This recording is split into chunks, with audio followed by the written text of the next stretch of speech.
సూక్ష్మ రూపధరి సియహి దిఖావా వికట రూపధరి లంక జరావా అని అంటారు 9వ దోహలో. సూక్ష్మ రూపము ధరించి సీతను చూసినవాడు అని అర్థం. ఆంజనేయస్వామి మహామహిమాన్వితమైన అఖండ రూపాన్ని తీసుకుని మహేంద్రగిరి పర్వతం నుండి ఒక్క దూకులో వెళ్ళి 3 రకములైన ఆటంకములను దాటి లంకలో దిగాడు. మహారూపంతోనే దిగాడు. కానీ దిగిన వెంటనే తనను తాను ఒక్కసారి సరిదిద్దుకుని చిన్న రూపానికి వెళ్ళిపోయారు. దీనికి కారణం ఏంటంటే అనిమాద్యష్ట సిద్ధి అని అంటారు. అనిమ, లఘిమ, మహిమ. దాంట్లో ఒక సిద్ధికి మనిషి కావాల్సినంత విశ్వరూపాన్ని కూడా తీసుకోగలుగుతాడు, అవసరమైనంత చిన్న చీమ రూపంలో కూడా మారగలుగుతాడు అనమాట.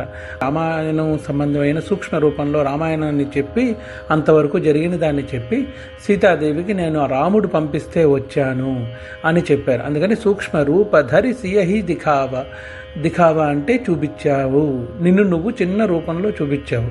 అలాగే వికట రూపధరి లంక జరావ. వికట రూపాన్ని అంటే వికటం అంటే ఇంకా భయంకరానికి భయానకమైన రూపము. అంత భయంకరమైన రూపం అంటే పెద్ద రూపం అని కాదు, భయం అంటే ఏంటో చూపించట లంక జరావ. లంకకి